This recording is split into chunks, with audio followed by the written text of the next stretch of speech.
Hi friend, welcome to divine English mantra YouTube channel.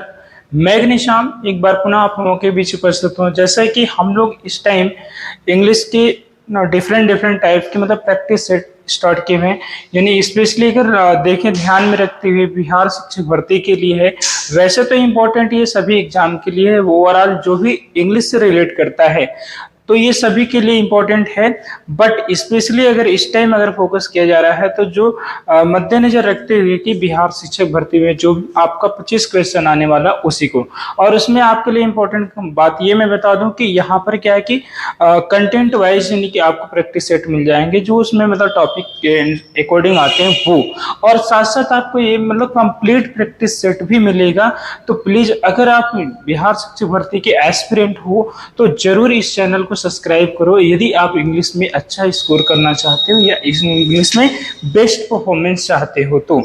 और बाकी क्या है कि मतलब अगर किसी अन्य एग्जाम से भी अगर आप रिलेट करते हैं, अगर इंग्लिश में आप अपना एक अच्छा परफॉर्मेंस देना चाहते हैं तो डेफिनेटली आपको इस चैनल को अपना बना लेना चाहिए, क्योंकि ये बिल्कुल इंग्लिश पे ही काम करने वाला है और विस्तृत एनालिसिस के साथ करेंगे और एक आसान भाषा में करेंगे ताकि आपको आसानी हो हर एक चीज़ों को पॉइंट वर करने के लिए। तो चलिए गाइस, बहुत सारी बातें कहने और सुनने को है, पर आज मैं आप लोगों के लिए लेकर के आया हूं जो है प्रैक्टिस से मतलब प्रैक्टिस सेट 3 बोल सकते हैं। जैसे कि यहाँ पे मैंने प्रैक्टिस सेट 3 रखा हुआ है। अब जैसे कि मैंने पिछले वाले में 20 क्वेश्चंस कराए हुए थे, लेकिन मैंने इस बार सोचा कि 20 क्वेश्चन थोड़ा सा ज्यादा हो जा रहे हैं क्योंकि वर्ड पावर है, तो वर्ड पावर बहुत ज्यादा हम एक साथ में एब्जॉर्व नहीं कर सकते। तो मैंने अब क्या किया है कि उस चीज को 10 के भागों में बांट दिया। तो एक्चुअली हमने दो जो फर्स्ट और सेकंड पार्ट अगर 10 के अकॉर्डिंग चले तो पहले वाले में ही हो गया था, लेकिन अभी क्या है कि हमारा ये थर्ड रहेगा। अब से हम जो सिनोनिमस करेंगे वो 10 और एंटोनिमस करेंगे वो 10 के सीरीज चलाएंगे, बाकी जो हमारा रहेगा वो चलेगा 20 के सीरीज में। तो चलिए बिना कुछ देर किए हुए आज के सेशन को कर लेते हैं स्टार्ट, और आप रहिए तैयार, करते हैं सिनोनिमस व्यवहार, है ना। तो चलो वार जाए ना खाली, कुछ ऐसे करते हैं एतबार कि वार जाए ना हमारा खाली, यही हम अपने प्रैक्टिस सेशन को एक अच्छे ढंग से और एक ईमानदारी से और एक मजबूती से करें ताकि हम इसमें इतना कॉन्फिडेंस रख सकें ताकि हमारा एग्जाम एक अच्छे परफॉर्मेंस के साथ जा सके। तो आ जाओ दोस्तों, जुड़ जाओ आज के मॉर्निंग के साथ। जैसा कि देखो प्रैक्टिस सेट मैंने 3 लिखा हुआ है, सिनोनिमस है ना, क्या लिखा हुआ है सिनोनिमस। तो चलो देखो ये कहता है क्या है कि 21 यानी कि 21 है अनरूली। अनरूली मतलब होता है क्या है बताओगे? कोई नहीं बताना चाहेगा, क्यों नहीं बताना चाहेगा, उसको बताना चाहिए। देखो अनरूली मतलब होता है अनियंत्रित और आज्ञाकारी होता है। अनियंत्रित मतलब क्या होता है? अनरूली मतलब अनियंत्रित आज्ञाकारी। तो अब चलो देखते हैं कि इसकी मीनिंग क्या होती है। एक ही तो सही होनी चाहिए और हम देखते हैं। तो जो पहला हमारा यहाँ पे आया हुआ है इसकी मीनिंग कोऑपरेटिव है। तो चूंकि कोऑपरेटिव मतलब होता है सपोर्टिव, मतलब साथ देना, है ना, तो सहयोग करना। नेक्स्ट कहता है डिसओबीडियंट, मतलब डिसओबीडियंट है। तो डिसओबीडियंट का मतलब होता है कि वही मतलब आज्ञाकारी, जो आज्ञाकारी नहीं होता है। अब चलो देखो कंप्लिएंट होता है। कंप्लिएंट मतलब होता है आपका जो मतलब आपको क्या कर सकता है। देखिए कंप्लिएंट का मतलब होता है कि अनुपालन करना। क्या होता है? अनुपालन।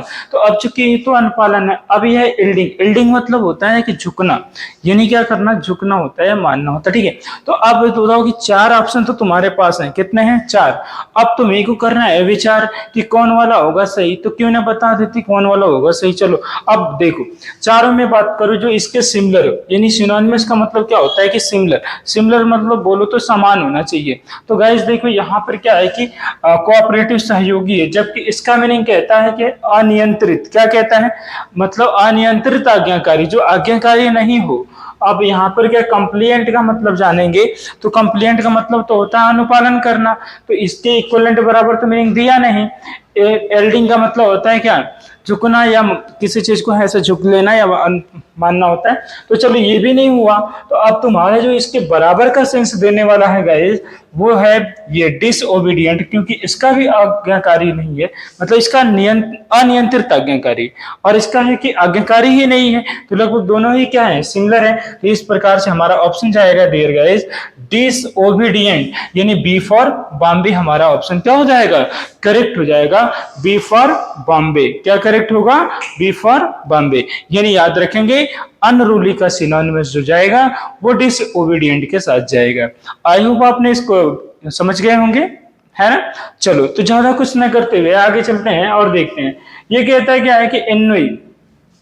अब ये जो हमारा नेक्स्ट 22 वाला है वो कहता है एनोई। तो एनोई की जो हमारे पास क्या है मीनिंग पहले समझेंगे। तो एनोई का मतलब होता है विरक्ति। विरक्ति का दूसरा भाव अगर ले तो वो क्या होता है ना, मतलब उबाऊ कह लीजिए। क्या कह लीजिए? उबाऊ। तो अब आपको ढूंढना है इसकी मीनिंग क्या होगी कि उबाऊ क्या हो सकती है ना। निकालो तो जरा देखते हैं कैसे होता है। चलो मैं ऑप्शन आपके यहाँ पे पढ़ के दिखाता हूँ, है ना। ये देखो क्या है कि कंटिन्यूएशन। अब इसे बोलोगे तुम कंटिन्यूएशन बोलोगे, और फिर क्या है स्ट्रेंज बोलोगे, बी वाला। और सी वाला क्या कहता है? एंगर। और डी वाला क्या कहता है? बोर्डम। अब तुम बोर मत हो ना, तुम बता देना इसमें से कौन वाला चार में से हमारा एक सही होगा। और सही वही होगा जो आपके किसके बराबर की मीनिंग दे सकता है? एनओई के बराबर की मीनिंग को दे सकता है। सही वही हो सकता है। चलो 10 सेकंड ले लो आप। वैसे भी थोड़े से स्टडी में हो तो कहीं ना कहीं चीजों को तो आप फेस करना ही है।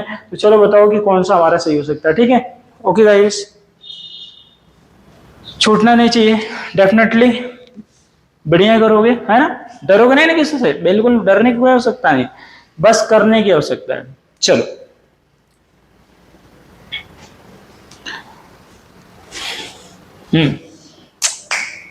चलो 10 सेकंड की बात थी, और 10 सेकंड में जिसको अगर याद रहा होगा वो तो कर लिया होगा, जिनको याद नहीं रहा होगा वो तो क्या करेंगे, इधर उधर तुक्का मारेंगे। चलो तुक्का भी अगर लगा लिया तो क्या दिक्कत है, राम भरोसे चलो ना, भगवान भरोसे कहते हैं। कुछ लक पे भी तो जिंदगी जीते हैं, तो तुम उस पे ना जाओ, ऐसे प्रैक्टिस करो, it will be better for you. तो चलो देखते हैं ना क्या होता है। एनवी। एनवी का मतलब विरक्त मैंने बोला, और दूसरा मैंने बोला था कि इसका मीनिंग क्या हो सकता है? उबाऊ हो सकता है ना। तो चलो उबाऊ वाला ढूंढ के निकालते हैं ना क्या होता है। ये देखो कंटिन्यूएशन का मतलब होता है कि कंटिन्यूएशन का मतलब अगर तुमसे कोई पूछे तो विस्तार बताना। क्या बताना? कंटिन्यूएशन का मीनिंग क्या होगा, ध्यान से समझ। तो सारे वर्ड के एनालिसिस करके चलेंगे, ठीक है। कंटिन्यूएशन, कंटिन्यूएशन का मीनिंग क्या होगा? विस्तार। और स्ट्रेंज कौन नहीं जानता? विचित्र या अजनबी के लिए आता है, ठीक है। अब एंगर कौन नहीं जानता?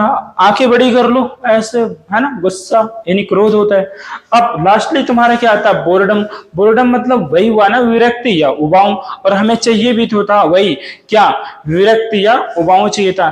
तो ओके गाइस, हम पहुंच गए फाइनली अपने आंसर तक। हमारा आंसर क्या होगा? एनआई का सिनोनिम होगा बोर्डम। और बोर्डम के लिए अगर बात करें तो डेफिनेटली हमारा क्या जाएगा? डी फॉर दिल्ली हमारा करेक्ट होता नजर आएगा। डी फॉर दिल्ली हमारा क्या होगा? करेक्ट होता नजर आएगा। Okay guys, it will be better for you. Definitely आपको ये चीजें आप याद रखना चाहिए, है ना। चलो लेते हैं नेक्स्ट और आगे बढ़ते हैं और पढ़ते हैं कुछ और विशेष जो हमारे लिए इंपॉर्टेंट हो, और पढ़ते हैं खास, है ना। आ जाओ देखो, तो लेते हैं नेक्स्ट स्लाइड। और नेक्स्ट स्लाइड पे चलने के लिए हमें ऐसे चलना पड़ेगा। ओ एक मिनट, सॉरी गाइज, तो ये कट करेंगे तभी हम जा पाएंगे नेक्स्ट पे। हाँ अब देखो, आजा आजा भाई। हाँ ये देखो नेक्स्ट स्लाइड पे आ गए, और यहाँ पे हम लोग पेन ले लेते हैं, और पेन लेने के बाद ही हम लोग डिस्कस करेंगे क्या है क्या नहीं है।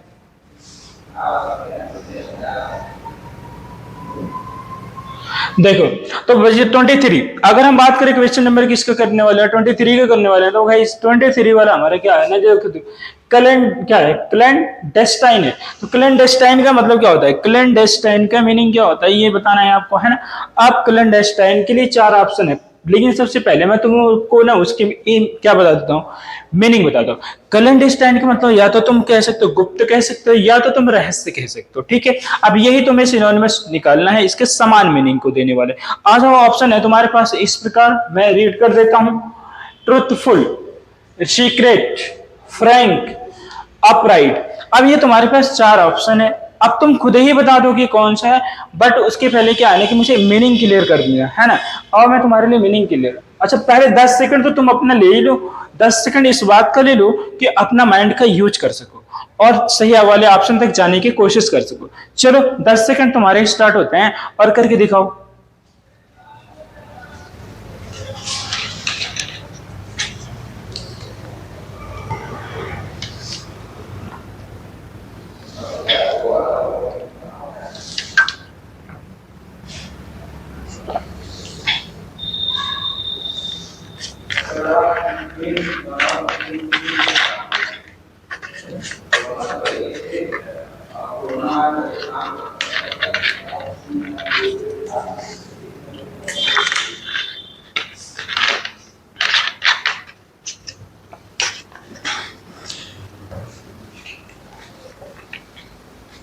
चलो गाइस, तो डेफिनेटली तुम लगभग अपना कर लिए होगे 10 सेकंड का यूज, और अपना कर लिए होगे सिलेक्ट जो तुम्हें करना होगा। आओ मैं ले चलता हूँ, मीनिंग बताता हूँ। देखो, ए वाला का ट्रूथफुल मतलब क्या होता है कि मतलब सच्चाई के साथ रहने वाला। और फिर सिक्का, ये देखो फ्रैंक, फ्रैंक मतलब क्या होता है कि बिल्कुल मतलब अस्पष्ट वक्ता होता है। और अपराइट का मतलब क्या होता है, ईमानदार होता है। जबकि मुझे मीनिंग क्या चाहिए थी, गुप्त या सीक्रेट, तो तुम्हारे सामने तो सीक्रेट खुद ही लिखा हुआ है। तो ऑप्शन नंबर कौन सा सही होगा, बी फॉर बॉम्बे। कौन सा सही होगा गाइस, बी फॉर बॉम्बे। चलो नेक्स्ट लेते हैं।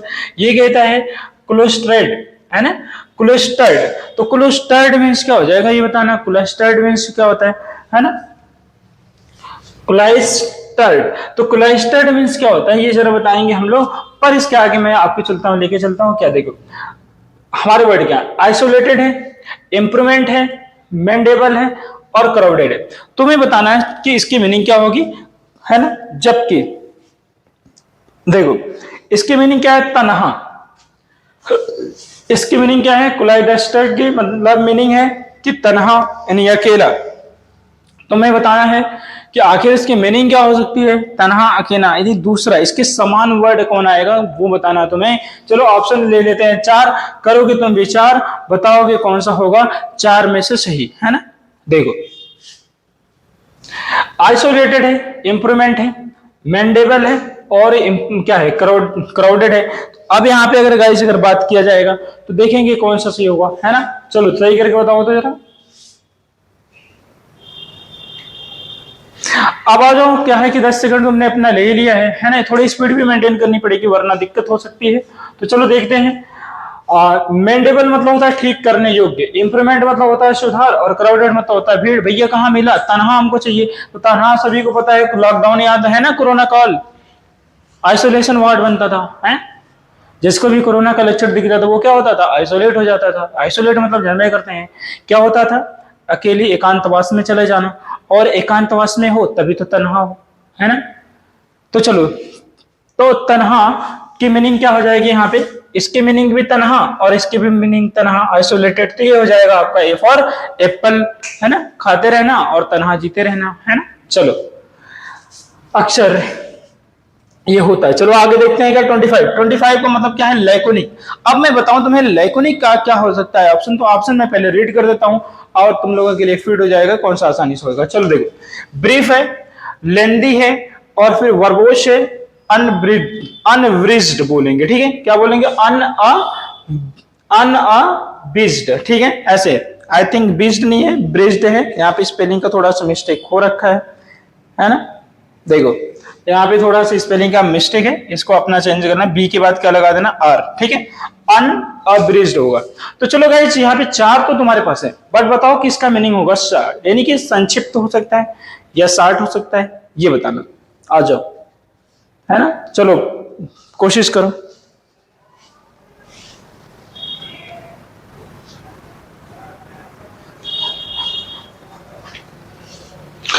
चलो, लेकिन मुझे उम्मीद है कि यहाँ तक तुम लगभग पहुंचे गए हो। तो आ जाओ, बताते हैं तुम्हें क्या होता है।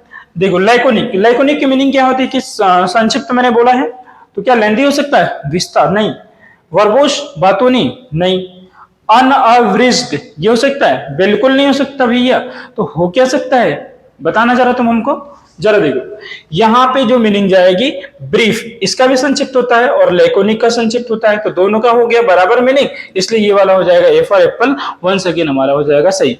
ओके गाइस, लगभग ये तो हो गया हमारा, ठीक ठाक हो गया ना। चलो लेते हैं क्या अगला वाला सेंटेंस। और मुझे उम्मीद है कि with explanation each and every word you will get easy for to solve your and solve and select your right answer for the synonymous. Okay, तो just pay attention towards next slide. तो देखते हैं next slide पे क्या मिलता है। और next slide पे चलने के लिए गाइस हमें ये लेना पड़ेगा, है ना। चलो ले लिया मैंने, आ जाओ आगे, दौड़े दौड़े आना। हाँ आगे देखो, दौड़ते हुए आगे तुम लोग हैं, कितने अच्छे हो तुम लोग, बताओ। हाँ देखो, सब सेट है ना बढ़िया से। देखो तो नेक्स्ट हमारे क्वेश्चन कौन हमारे पास आ गए हैं, देखो 26 है, 27 है और 28 है। तो करना इनकी बात है, पर पेन तो लोगे तभी तो करोगे बात है, बिना पेन का कहाँ काम चलेगा, लिखो लिखना तो पड़ेगा ना। देखो इधर पेन है, इसकी सेटिंग भी तो कर दें, क्योंकि यहाँ सेटिंग की बात होती है। चलो हो गया कलर वलर सेट है, आजा भाई। हाँ देखो लेते हैं अब अगला पढ़ते हैं 26। तो 26 कहता है प्रोपिटियस। अब देखो ये क्या बोला है, प्रोपिटियस बोल दिया ना, हाँ बढ़िया। और इसके ऑप्शन क्या देता है, लग्जरियस, पिटीफुल, सैड और होपफुल। तो गाइस यहाँ बता रहे हैं कि प्रोपिटियस क्या हो सकता है, तो प्रोपिटियस के मीन्स बताओगे और होगा क्या, है ना। चलो देखो प्रोपिटियस का मीन्स होता है अनुकूल। अब तुम्हें इसका मीनिंग तो ढूंढना है कि चार में से कौन हो सकता है अनुकूल, है ना। इसकी मीनिंग तुम्हें बतानी है। चलो तो कौन बता रहा है आप में से, है ना, एनीवन। चलो बताना तो है। देखो मीनिंग पहले ले लेते हैं। लग्जरियस मतलब होता है विलासतापूर्ण, शान शौकत, ये भी कह सकते हैं। पेटिएबल मतलब थोड़ा दयनीय, मतलब दयालु से जुड़ा है ना। अब देखो नेक्स्ट क्या है, सैड दुखी से है। जबकि तुम्हें चाहिए क्या, प्रॉपर्टीज की मीनिंग चाहिए ना। तो प्रॉपर्टीज की मीनिंग बताओ अनुकूल। तो अनुकूल क्या हो सकता है, इसका मीनिंग बताओ। तो ज्यादा समय न लेते हुए सीधे यहीं पहुंच जाओ, होपफुल। यानी जब उम्मीद पूर्ण है तो अनुकूल है, और उम्मीद पूर्ण नहीं है तो फिर अनुकूल क्या है, नहीं हो सकता है। तो चलो लेते हैं नेक्स्ट और देखते हैं अगला वाला क्या है। अगला कहता है 27 हाइपरबोल, या कुछ लोग इसे पढ़ते हैं हाइपरबली। अब तुम्हारे ऊपर डिपेंड करता तुम क्या बोलोगे, है ना। हाइपरबोल वैसे ज्यादा ही सुटेबल है। देखो तो ये नेक्स्ट कहता है एक्सपोलिएशन, और फिर कहता है बी ओवर स्टेटमेंट, और सी कहता है सिंप्लीफिकेशन, और डी कहता है इंजुरी। तो बताना है कि इसमें कौन सा ऑप्शन हमारा सही हो जाना है ना। चलो भाई 10 सेकंड के अंदर आपको इसका आंसर चुन लेना है, ताकि आपको कोई प्रॉब्लम ना हो सके, है ना। चलो आई होप आप जरूर इसको बढ़िया से समझ पा रहे होंगे, इंजॉय कर पा रहे होंगे, और सिनोनिमस में बहुत अच्छा आएगा। और जल्दी ही आपका इसका एंडोनिमस का भी आपको प्रैक्टिस सेट मिल जाएगा। ये नहीं कि सारे कंटेंट का प्रैक्टिस सेट आपको डेफिनेटली मिलेगा। आपको बस रहना है अलर्ट, और इस चैनल के साथ जुड़े रहना है, और ये चैनल आपकी कमी को पूरा कर देगा। जो आप कमी महसूस करते हैं इंग्लिश में, डेफिनेटली करके दिखाएगा। बस आप जुड़े रहें और लाइक कमेंट एंड शेयर करते रहें। चलिए शेयर के साथ तो करेंगे या नहीं करेंगे, बट यहाँ पे करिए केयर। ये देखिए आपका हो जाएगा क्या, तो देखिए मैं बताता हूं। देखिए स्पोलिएशन मीन्स होता है लूट। अब चूंकि हमको चाहिए अतिशयोक्ति वाला, ये सिंप्लीफिकेशन मतलब सरलीकरण, है ना, सरलीकरण होता है, वो नहीं होगा। इंजुरी जख्म हो गया, ये भी नहीं होगा। तो भैया हाइपरबोल का मतलब होता है ना कि बढ़ा चढ़ाकर फेंकना, बड़ा बड़ा लंबे लंबे फेंकना, है ना। जो कहते थे हमारे यहाँ, मतलब लंबे लंबे फेंके। मेरे पास मतलब रहे कुछ ना रहे साइकिल, और बोले मेरे पास फॉर्च्यूनर है, तो ये सोच लो लंबी लंबी फेंक रहे हैं ना। मेरे पिताजी 52 बीघा पुदीना बोया करते थे, ऐसे लंबे लंबे पता नहीं क्या क्या फेंक रहे हैं। चलो मतलब ये कह दे कोई गांव में मतलब किसान है, और उसका कहीं भी कुछ लेना देना नहीं है, बाहर निकलना नहीं है, फिर वो कहे मेरे दादाजी ना अमेरिका के राष्ट्रपति के साथ उठना बैठना करते थे। तो ये सब लंबी लंबी फेंकने वाली बात हो जाएगी। तो लंबी लंबी फेंकने वाली बातों का हाइपरबोल से रिलेट होता है। तो हाइपरबोल यानी ओवर स्टेटमेंट, बहुत बोल दिया, बड़ बोला, गड़बड़ बोला, क्योंकि वो है बड़ बोला, यानी बहुत बड़ा बड़ा के फेंक दिया, है लंबी लंबी। हाय औकात कुछ नहीं, लेकिन बात है करोड़ों की, अरबों की, खरबों की। तो चलो ये हो गया हमारा हाइपरबोल का जो सिनोनिमस जाएगा वो हो जाएगा ओवर स्टेटमेंट। तो गाइस लेना है नेक्स्ट वाला हमारे पास कौन सा है, ये तो हमारे पास लूसिड है। लूसिड का देखो क्या हो सकता है, मर्की, डिम, क्लियर और डम। अब तुम्हें बताना है इसका क्या होगा, है ना। देखो अब मैं देता हूं तुम्हें वैसे तो 10 सेकंड, 10 सेकंड में तुम इसका अपना आंसर ढूंढ के निकाल लो, है ना। निकालोगे बढ़िया से, बिंदास। एक सीट चाहिए ना, अगर एक सीट चाहिए तो मेहनत भी तो करनी पड़ेगी। तो चलो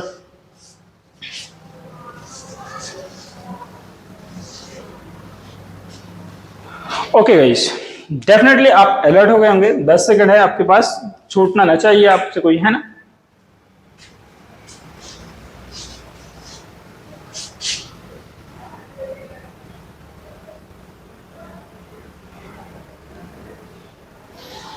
चलो भाई आ जाओ, देखते हैं कि इन चार ऑप्शन में कौन सा हो सकता है हमारा सही वाला, कौन सा बेस्ट वाला होगा। इस पे हम करेंगे काम और सीखेंगे कुछ नाम। चलो देखो, मरकी का मतलब होता है बदली, तो ये नहीं हो सकता। डिम धुंधला, क्लियर स्पष्ट, और डम भी स्पष्ट। वैसे लूसिड का मतलब भी स्पष्ट होता है, तो यानी कि क्लियर और लूसिड एक दूसरे के बराबर हैं, इसलिए क्या हो जाएगा, सी फॉर कैट। सही। लूसिड का क्या होगा, क्लियर। क्यों हुआ क्लियर, क्योंकि लूसिड का भी स्पष्ट है और क्लियर का भी स्पष्ट है, तो गाइस यही आपका आंसर होगा सही। कहीं जाना नहीं है, रुके रहेंगे, यहां दो और क्वेश्चन है, बट उन दो क्वेश्चनों के लिए हमें अगली स्लाइड पे चलना होगा। तो चलो अगली स्लाइड पे चल दिए। हाँ, ये रहा आपकी अगली स्लाइड। हाँ देखो कौन सा है, 29 और क्या है 30। अब 29 क्वेश्चन को लेते हैं और 29 क्वेश्चन पे देखते हैं। इंसेंसेंटली, अब देखो क्या कह रहा है, इंसेंसेंटली बोल रहा है, अरे वाह। इंसेंसेंटली का क्या मीनिंग होगा जरा देखना। सीजिंग, इरेगुलर, स्टडी, स्टडली है, और फिर क्या है, अनइवनली है। तो गाइस यहां पे थोड़ा सा क्या है कि सही कर लेना, ये ऑप्शन सी बना दो, पर पेन तो पहले ले लो।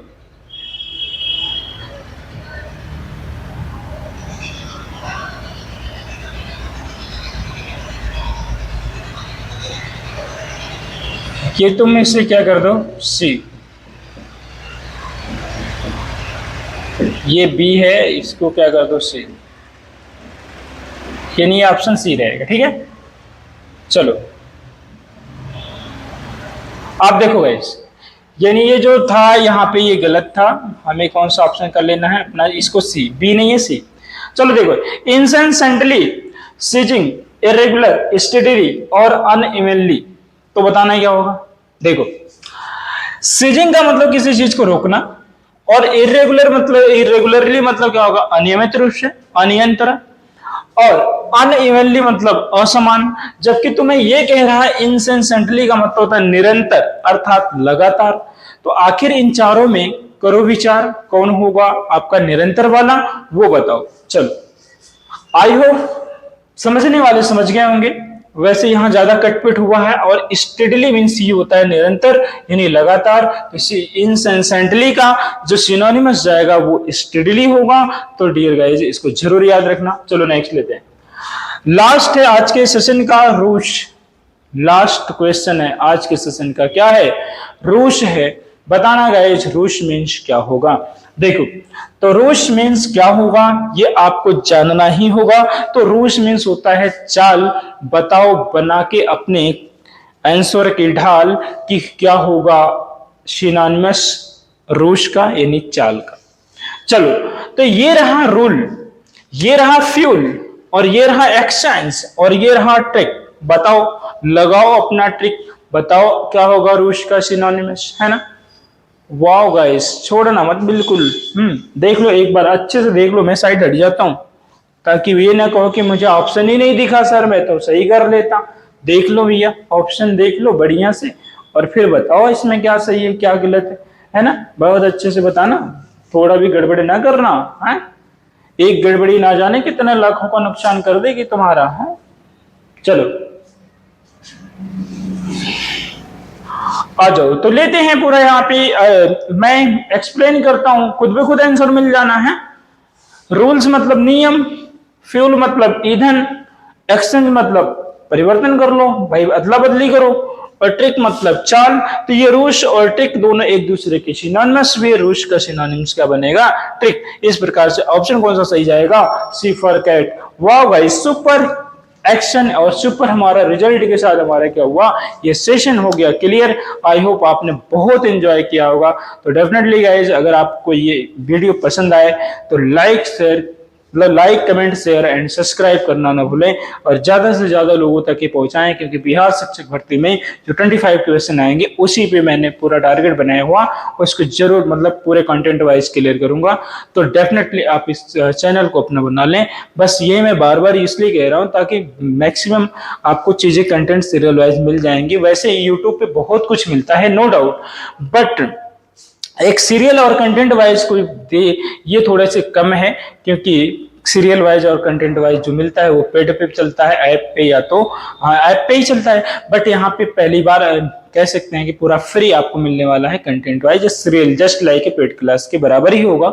तो कंपेयर करना नहीं किसी से, बट आप कंटेंट में अगर एंजॉय कर रहे हैं तो आप सब्सक्राइब करें और शेयर करें और दूसरों तक जरूर बताने का ये आप मन में एक बात का केयर करें, ज्यादा से ज्यादा लोगों को तो पहुंचाएं। ठीक है, जितना आप लोगों का फीडबैक मिलता है उससे हम लोगों को एनर्जी मिल जाती है वीडियो को अच्छे से अच्छे बनाने के लिए। पता है देखने में 10 क्वेश्चन है लेकिन थोड़ा समय ज्यादा लगता है, कोई बात नहीं, ये तो हमारा कर्तव्य है, हम अपना कर रहे हैं, आप अपना करिए। तो चलिए गाइस, बहुत बहुत धन्यवाद आपका समय देने के लिए। Thank you so much watching my video. मिलते हैं नेक्स्ट वीडियो में फिर एक किसी नए कंटेंट के साथ। तब तक के लिए हंसते रहिए, मुस्कुराते रहिए और वक्त निकाल के पढ़ते रहिए। जय हिंद, बाय बाय, मिलते हैं नेक्स्ट।